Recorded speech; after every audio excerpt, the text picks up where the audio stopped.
What a day, everybody! We are in the series between Names Are Overrated and DDX. We're currently in the final last chance group. So, 4 more teams, actually 3 more teams. We're going to talk about it in a second. It's been a wild one. But we have a few more teams trying to make it into the playoffs. Only one team can. Now, we were supposed to start with a different series, but it turns out that one of the teams forfeited their spot last second. I'm not really so annoyed about the forfeit, but the timing a little bit sus if you ask me. Definitely not the best timing there. So instead we're now jumping into Names Are Overrated against DDX, and there's a lot of fun stuff happening here. So first of all, before we actually went into all of this, we had to wait a little bit. One of the teams, as we're in the lobby, everybody's here, everybody's ready, and one of the teams goes, we need a couple of minutes. And then after a minute or two, somebody asked, so what are we waiting for? What's happening? And they said, well, one of our players needs to charge his mouse. So they're actually charging the mouse. I have no idea what kind of mouse we're talking about. That must be a relic from like 20 years ago when they made the first mouse that didn't need a cable connection. And I don't know if they drained that thing completely, but yes, so we were charging a mouse and now we're good to go. Ready for a game. Yeah. In the meantime, Noisen realized that Names Are Overrated. It doesn't fit on his scoreboard, and he was like, guys, how about, can I abbreviate this? And they're of course like, yeah, of course you can. And he's okay, instead of NOA, I'm going for NA Overrated.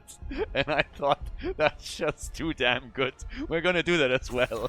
So NA Overrated is going up against DDX in a best-of-3 series here in the last chance qualifier in the Murky Cup, everybody. So, are we going to see bounties? DDX, I guess they have a chance. They are the favorites here. Now, I'm not saying that the blue team is a walkover, far from it, but there is a clear favorite heading into the series. So, right now, the question is DDX willing to risk something, considering that this is literally the last chance to make a play for the final playoff spot? And of course there is quite a bit of prize money on the line, but there's also a bounty pool, and at this point I believe if you complete a bounty you get a little bit more than 25 euros. Obviously bounties are heavily hinging on how many bounties have been completed in total, and then how many bounties have been completed per each team. You then dip into that second prize pool, but we'll see if the teams are confident enough to lock some bounties in now that we are finding ourselves on our first map on Cursed Hollow. We get Anduin and Hogger for the blue team, and then over on the right side, the right wing and Chen kick us off. Could be, I was about to say, could be maybe a Lily pick, but only if they go for double support now that they already have right wing here. But if they are starting things off with Chen, you know, there is maybe a chance.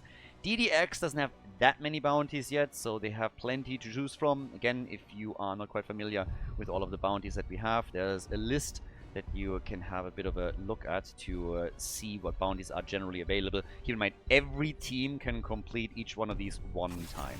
So we're not running out of bounties anytime soon. It's not like they can only be completed one time just in total during the tournament, and teams have to fight to complete certain bounties first. That would limit the bounty opportunities by quite a bit, so not really a thing. But for now, again, we have our final picks slowly coming in. So what is the blue team going to do here? We have them with a side laner. They banned out Sergeant Hammer, and then Greymane got taken care of. Every hero can only be played once within a series. If for some reason you jumped in a bit late in this tournament, you're not familiar with this. So we now have Sylvanas, and we get Muradin. So the front line, Hogger and Muradin already lined up. And then the question, what exactly are the final 2 picks for DDX, and are we going to get a bounty now? There's some teams that against weaker opponents were trying to go for some crazy bounties and couldn't really pull it off, and then ran the danger of potentially losing the series. So DDX might not be willing to do that. They go for Diablo and they go for Falstad. Typical comp for them right now. So Diablo, Falstad, we got essentially 2 globals with Brightwing and the Birdie. No bounty attempt in game number 1 from them. And on the left side, Madron, the final hero to choose here as we're heading into Cursed Hollow. First game of the best-of-3 series, of course. The winner of this will move on to the best-of-5 that then determines the final team to advance to the playoffs. So our final choice for Cursed Hollow is Stiches. And ladies and gentlemen, with that, let's get ready. Game number 1.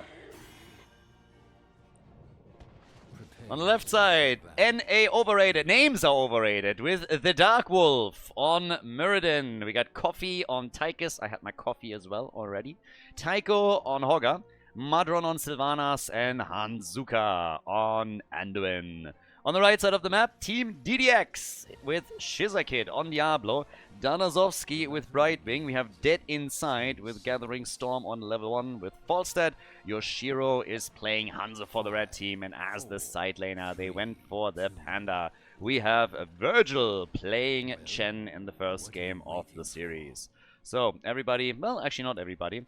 Quite a few of them are jumping straight into the mid lane, but the Sylvanas team is, of course, going to try and take some structures out. So they are instantly moving towards the top and are starting to take the tower on, whereas Muradin is slowing the rotation down a little bit.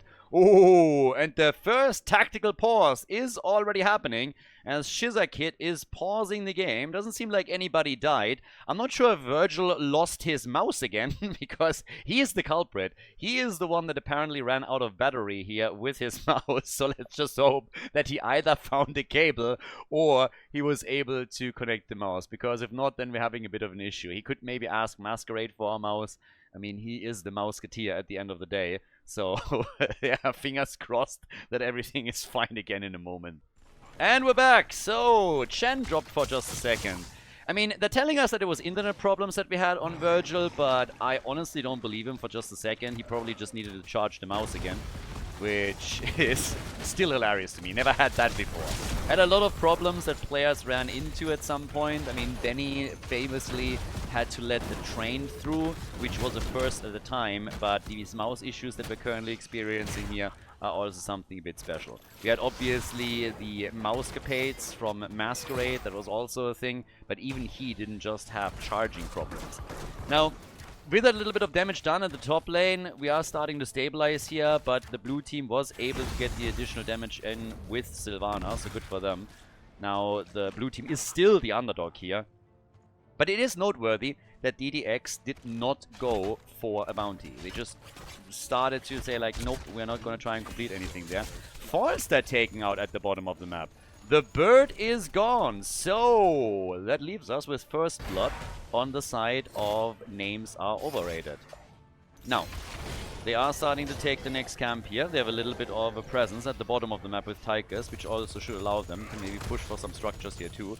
Falstad is maybe going to fly in. Nope, it's just going to take the slow path. And, well, Stiches is already abandoning the position down at the bottom of the map, swaps it out with Hogger, and they are now moving into the middle, trying to make their play here. Possession for Sylvanas, trying to get a bit more control over those lanes with catapults in the game later. That's going to be even more amazing, of course, but here comes the jump on the Panda, and that is potentially another kill. Virgil is trying to get away and gets murdered. The Panda gone. Kill number 2. Names are overrated. Is there... What? Kill 3 and 4? What? They are absolutely crushing them. Hello? What is happening here?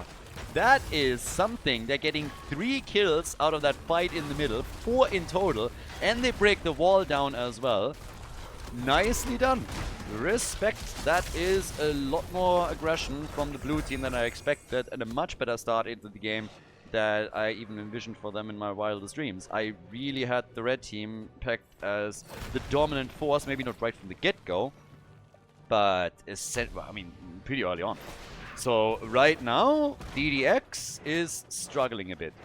We have Virgil up at the top. He got crushed too.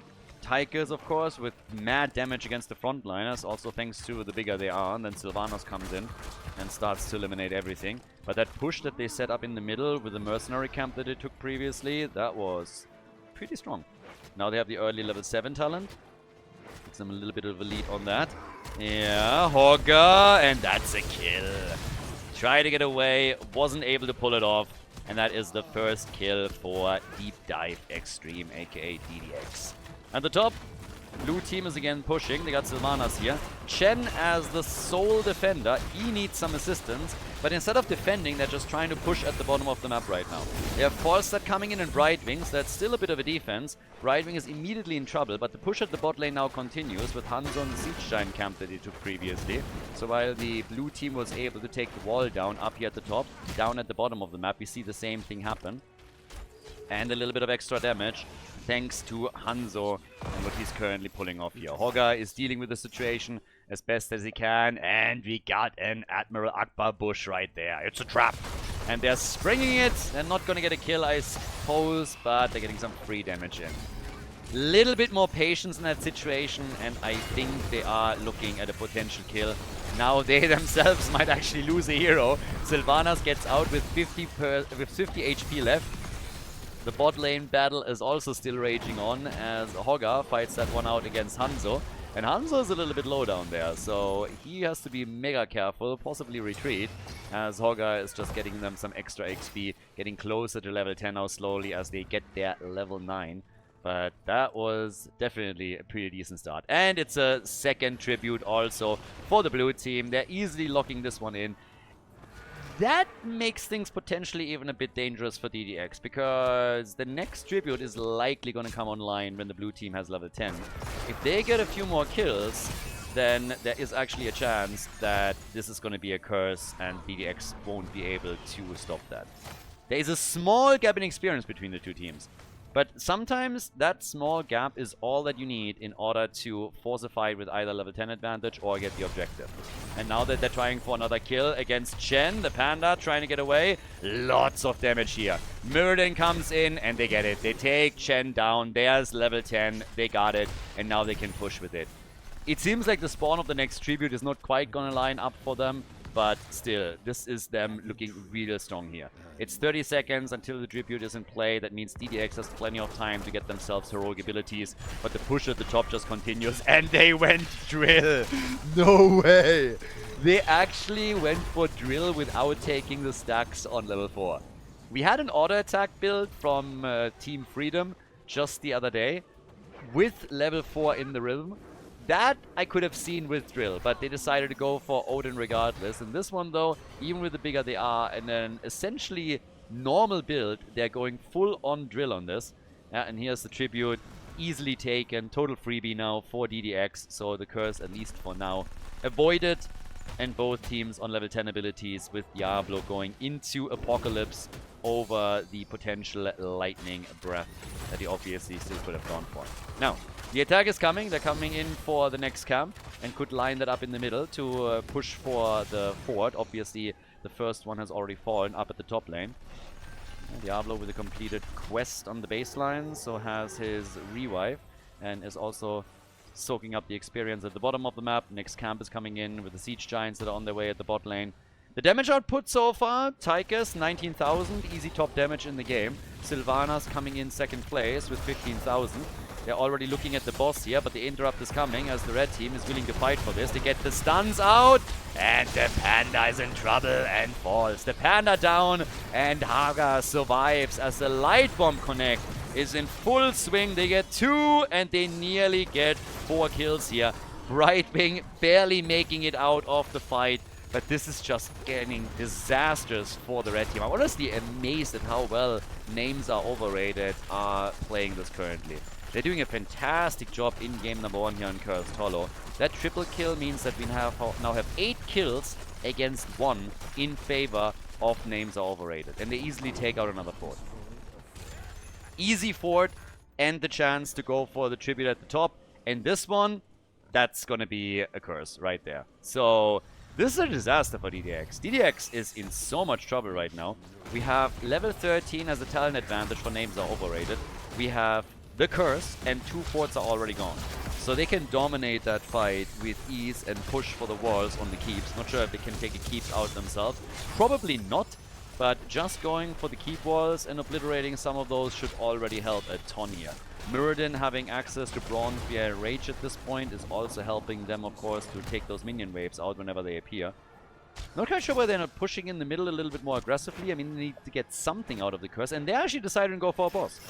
They're going for the boss instead. they realize that if they push for the keeps, they might expose themselves a little bit too much. So boss it is. And I guess we're going to see the same thing also from their opponents. They are a little bit late on this one though. So the blue team could actually move towards the top and try to interrupt this. They should have the timing right here. Muradin is already halfway there. Blue team is slowly moving towards the top. And they could intercept this, which they of course don't know. They don't have the vision there, but what we get instead is an attack at the bottom of the map. False that has now flown towards the top too, to be there in case they need the gust. But that means that there's nobody at the bottom of the map to safeguard that wall, and that's an easy Sylvanas play to drop it before the boss is even there. So tower out, gate gone, next tower eliminated, and this will be some serious damage on the keep. And that drill. Full on laser show. They're drilling that keep, and guys, I think they're going to walk away with the keep here. We are not even 10 minutes into the game, and this is going to be keep number 1. Arrow into Apocalypse, but not enough stuns to make it worth it, and the keep is gone. Some pretty cool plays from Names Are Overrated. I'm honestly impressed. There's some really cool moves that they've made so far, and it worked exceptionally well. 16,000 damage for Hanzo and Falstad is the best that the red team could muster. We have 27 and 22,000 for Stiches and Sylvanas on the other side. And they even saved the top side boss from taking the fort out. And of course, leading experience is another problem. At this point, we have, well, level 16 slowly kicking in. And with level 16 talents, they might just have enough to... well, I mean, the gap is pretty big, but can they push for another keep here? Probably a little bit too early and not really the smartest move. At least get a couple of additional tributes, and if there's camps up on the map, they should be able to invade those. But as is, we now have them as expected with that advantage. They have Stoneform. We also get them with the Headbanger for Hogga, and Anduin, of course, with the Glyph of Faith. I mean, this is essentially baseline. If you pick anything else on level 16, you're doing it wrong. That's just what it is.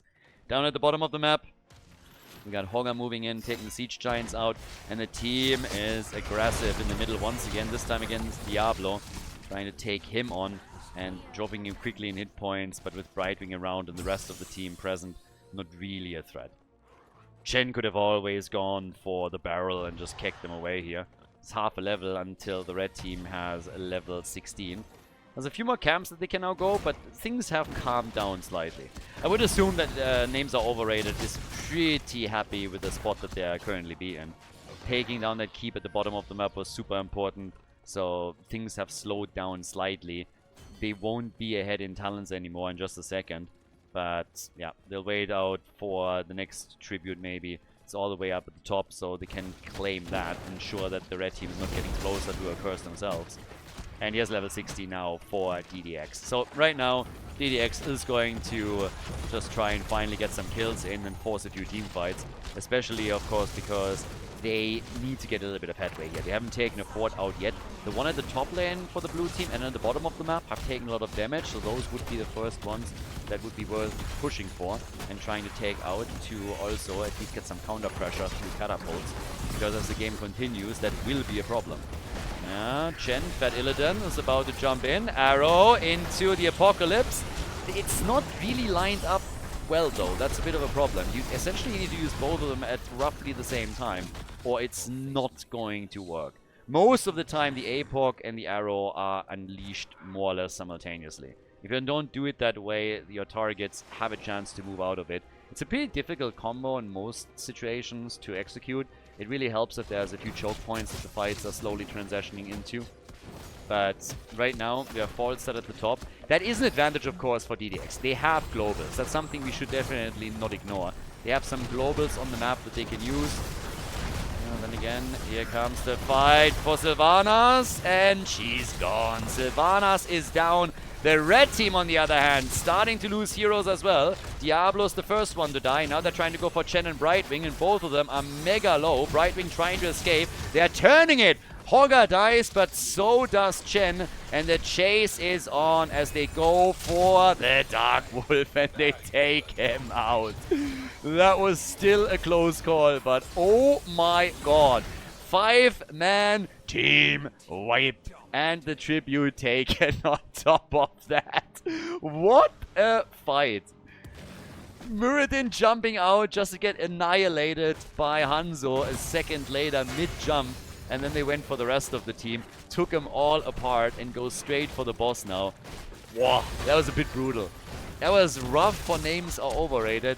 And DDX, they have some momentum now. So maybe a chance to finally get a bit of headway here.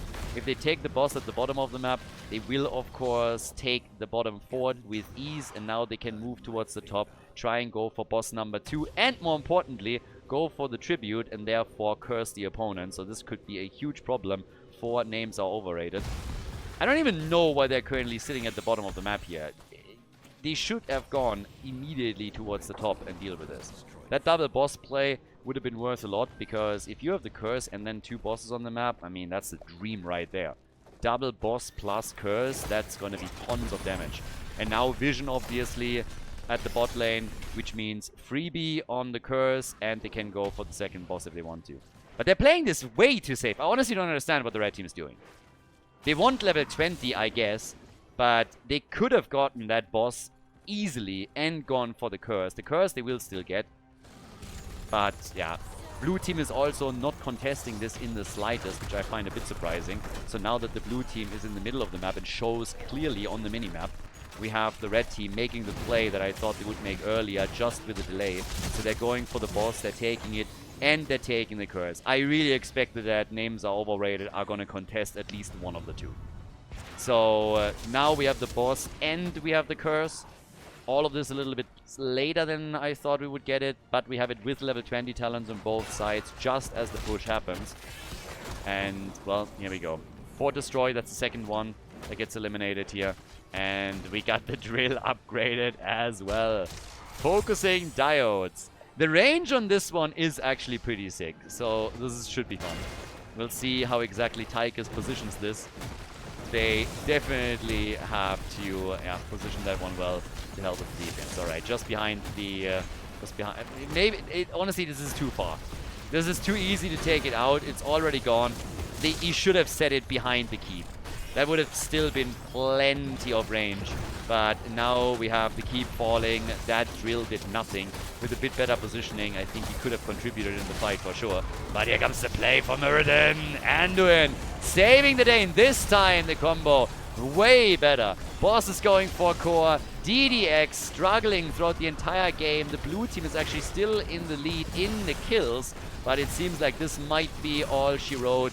Names are overrated. They're getting gusted away from their own core. And DDX is going for victory here. A 6.5 out of 10 comeback move from DDX as they log in the victory in game number 1 of the best of 3 series here at the last chance qualifier. GG and well played. Before we're heading into game number 2, short reminder everybody that we have a partner this month, Opera GX. If you want to support the channel for absolutely free, what you can do is download the browser through the link in the description.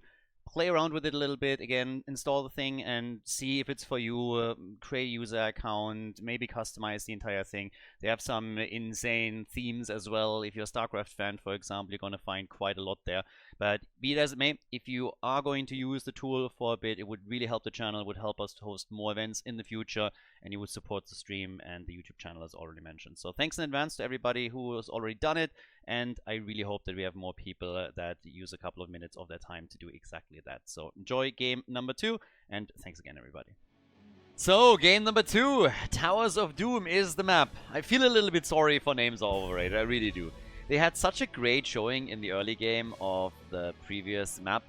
I really thought, okay, they are gonna lock the victory in on Cursed Hollow. And yeah, then unfortunately, that one attack, that one push, they get completely wiped. And DDX continues to go for double boss play plus curse.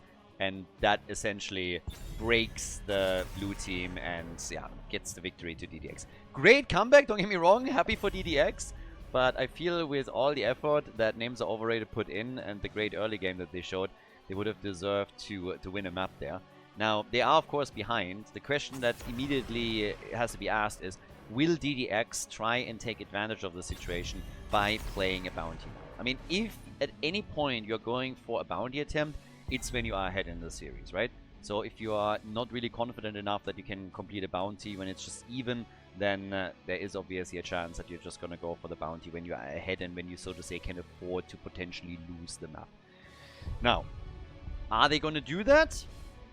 I guess we'll see. The 10 heroes that were played on the last map cannot be played again, obviously. So that will already change things up slightly.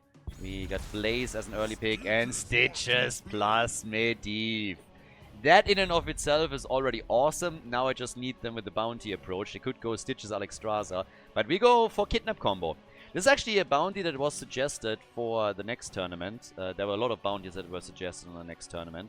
And we haven't seen the Kidnap combo in a long time. So this is the first time in ages that a team locks in the Kidnap comp right at the beginning. If you aren't familiar with what that is and you're just looking at this like, what is that guy talking about? Basically, you gorge somebody with Stiches, you provide a portal with Medivh, and you kidnap the target. You can obviously go a little bit deeper than that and drop in, I don't know, Falstad with Gust or create a bit more space with another hero. But generally, the idea is you play Stiches plus Medivh, and then you go Gorge and you try to kidnap heroes on the other side. So there's a lot that you can do with this. We'll see if they're also going for a bounty attempt with it. They certainly could. You certainly could try it. But yes, haven't seen that in a while. And it's usually pretty fun. So there is a chance that we're going to add that for the bounties in the next tournament where we're going to use that system here. Jojo and Rhaegar for names are overrated. So we have at the front now Jojo plus Blaze. Old school combo.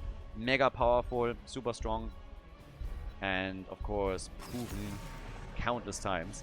Vala not a bad ban either. Usually when you have Medivh plus a support, then you're also looking at having a very strong auto attacker or like a damage dealer that can carry you hard, and Vala is pretty good in that slot, so names are overrated. Looking at this saying, okay, let's get rid of her, and if they want to then sub in someone else instead of her, then we can deal with this a bit better. But do we get Alexstrasza or a different bounty attempt? We get Diva for Virgil, that's one of his favorites here, so that doesn't come as a shock. And we get Whitemane. We were so close. Whitemane, yeah, well, doesn't seem like it's going to be a bounty. They could still go for, I don't know, Kel'Thuzad or something similar to try and get a bounty, but I think that's unlikely. We'll see what they do, but for now, it seems that it's not going to be a bounty attempt, unfortunately. It's still going to be a fun combo. I mean, this is already looking fire what they're running. And now we get Zeratul plus Zul'jin. So a hero that gets sometimes subbed in for Vala is now also getting picked away by the blue team. DDX needs to react somehow, and I'm not quite sure what exactly their damage is going to be like now. Medivh can, of course, get some damage himself once that he completes his baseline quest. And with Stiches, you can escort targets pretty quickly. Junkrat if you want to trap a target here, but they go for Lunara. We got Bambi in the game, no bounty, but honestly I'm not even mad because look at the comps that they're running here. This is about as good as it gets without a bounty. Towers of Doom, everybody. Map number 2 in the best of 3 series. Let's go. Game 2, match point. On the left, names are overrated with the Dark Wolf on Johanna. We get Madron on Zeratul, Hanzuka on Rhaegar, and we got Mr. Tycho on Blaze with Coffee on Zul'jin. Bone Slicer as a level 1 choice for the auto attacker. On the right side, we got Shizakid on Stiches. We got Virgil with Diva. Again, this is something that we see from him a lot. Yoshiro on Lunara, Danazovsky with Whitemane, and Medivh, played by Dead Inside. All of this is going to come to a bit of a conclusion at level 10 when we have Gorge picked up. And then you get to see the portal action. I think it's going to be a bit more dangerous even after level 13 when the Stiches hook range gets extended. Then of course you're going to be even in more trouble depending on how this plays out. But yeah, they're starting to stack up on Zul'jin.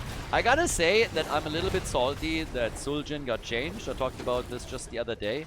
But now on the baseline, when you look at it, you have a maximum here.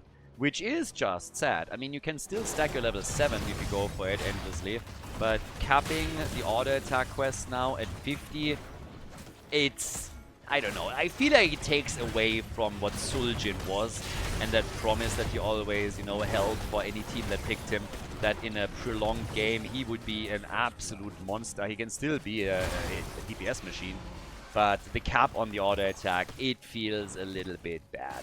So I don't really know if he needed to get changed the way that he did. I feel there were better ways to deal with this. And as I say all the time, if you are worried about a hero in his position in the game, the first step should always be not reworking and changing stuff too much, but simply adjusting numbers in a very small way. I feel like that gets you exactly where you need to be. You just tweak numbers, a damage point increase, 2 damage point increases here and there, something like that. And then over time, you will get to a point where teams are saying, okay, this is now worth playing. Now I all of a sudden can get some value out of the hero. You don't have to come in and completely change talents in the way that they play out. As is now though, we have good stacks for Medivh, so he's sitting at 14 stacks on his baseline, so that's pretty good. And yeah, let's see if Zeratul is able to make a move for him. Talking about Zeratul, Zeratul is actually in trouble in the middle. And yeah, even before we hit level 4 talents. We're now 2 minutes in, Stiches is already on the run and trying to get the hook. Here comes the portal, and it's a second kill against Suljin. Yep, he is getting a bit crushed here. That early game is not too great for Suljin. He went on level 4 into the Voodoo Shuffle. Level 4 we're now also getting so often Subdue. And the red team is starting off strong with lots of aggression and action and very nice stacking for Medivh in particular. Yep, double half back for mana, triple even, everybody is just getting ready for the first objective. As the top lane 1v1 is still playing out here, but Virgil also retreating, just quickly tapping the fountain as they're getting ready for the altars. 19 stacks for Medivh, so he's nearly halfway there. And his damage output, as I said before, is of course also pretty solid once that the quest is completed. I mean, when you have that done, just the cooldown reduction alone and then also getting the damage in is pretty great in teamfights. You can be a bit more aggressive around it. So we have top left, top right exchange very likely down at the bottom of the map. Bambi, Lunara already trying to poke them slowly down. And yeah, I still want to see what we're getting from Coffee on level 7. Arcanite access, again, I like when you are able to stack damage indefinitely. On heroes where you can get decent numbers out, that's always a lot of fun. They got the channel, by the way. Are we gonna see an A game here? Guys, they got 2 out of the 3 already, and we're still fighting for the bottom. They're getting 3 out of 3 here. Are we getting a potential 42-0? There's no North American team in this game, so it's a bit unlikely. Nice! Completed quest for Jojo. That's worth dying for. That is absolutely worth dying for. But what I just said actually happened. 3 altars get claimed by DDX. Names are overrated, haven't taken a single altar. Now, the next important step is, of course, the altar spawn top left, top right. That's the one where we have to be a little bit careful. But this could get interesting. I haven't seen a 40-0 in a long, long time. I mean, we don't have too many North American teams playing on the map these days, so that explains it.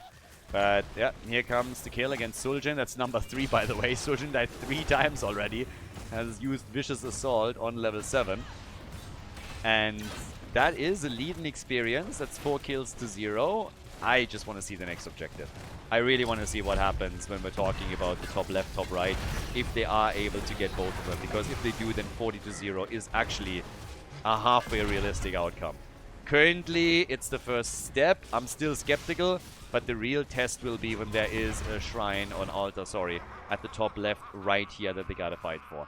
And this is going to happen, I believe, in the 3rd rotation, so we definitely have to wait for that one.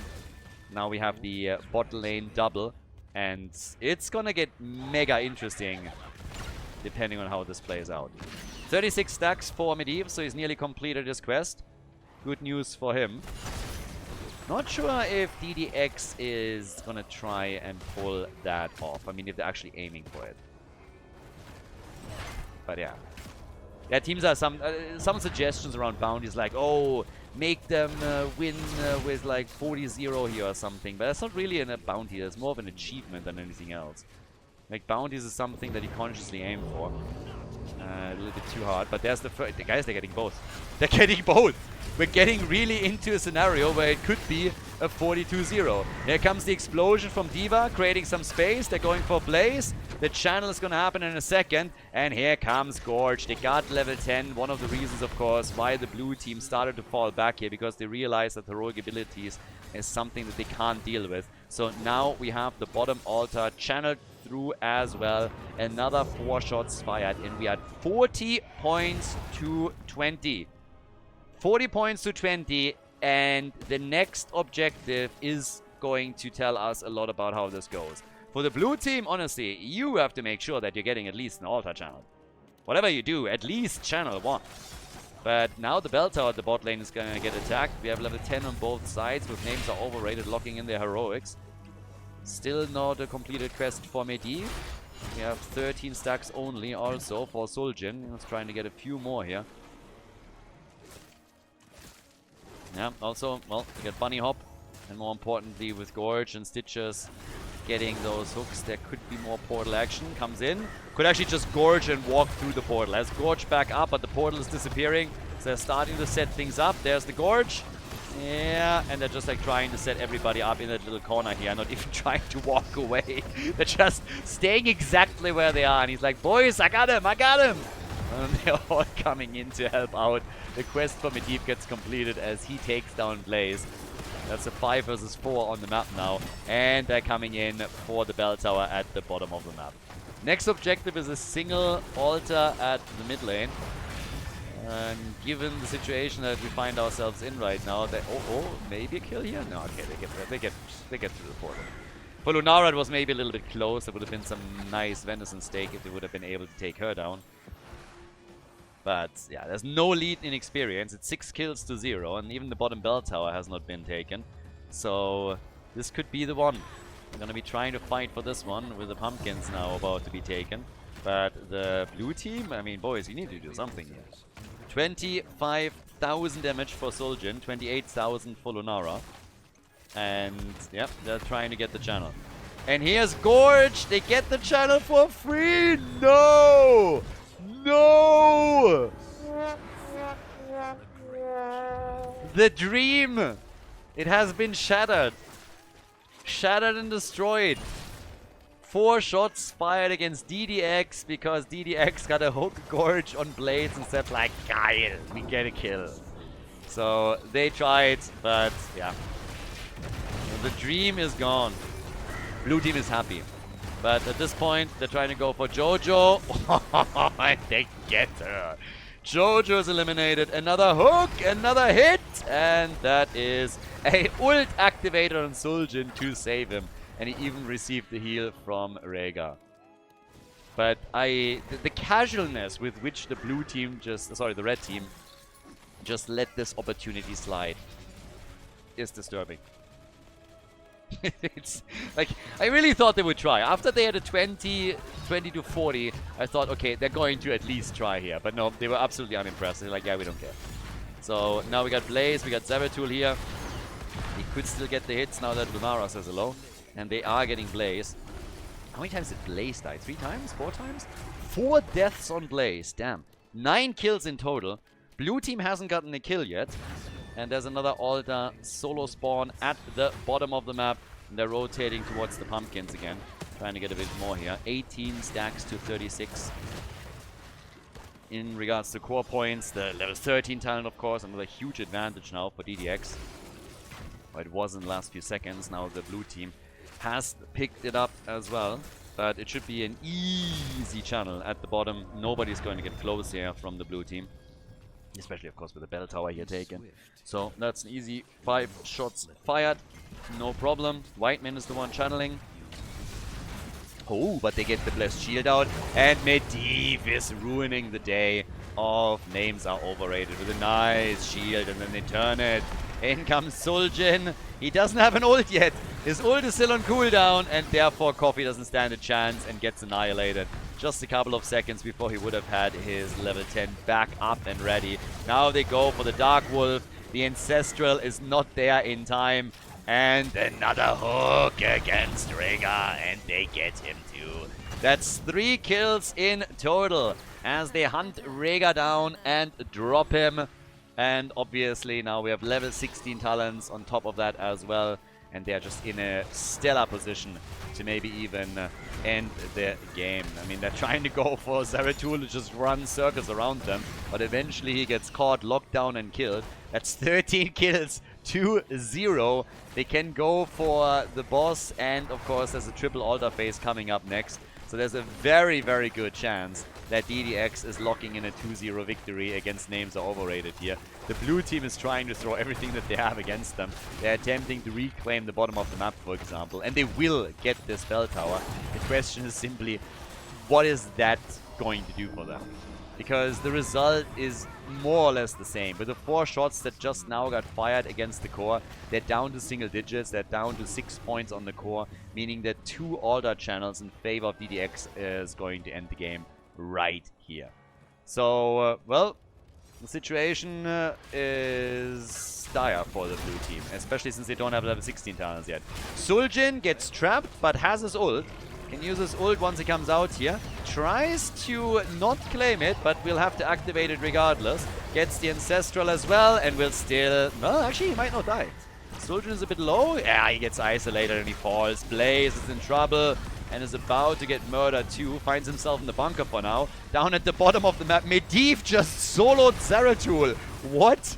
Medivh has just killed Zeratul. Whitemane dies, but so does Blaze. Medivh has taken the first altar. Now they're killing the entire team. They're going for the Dark Wolf, and that is gonna be a 5-man team wipe.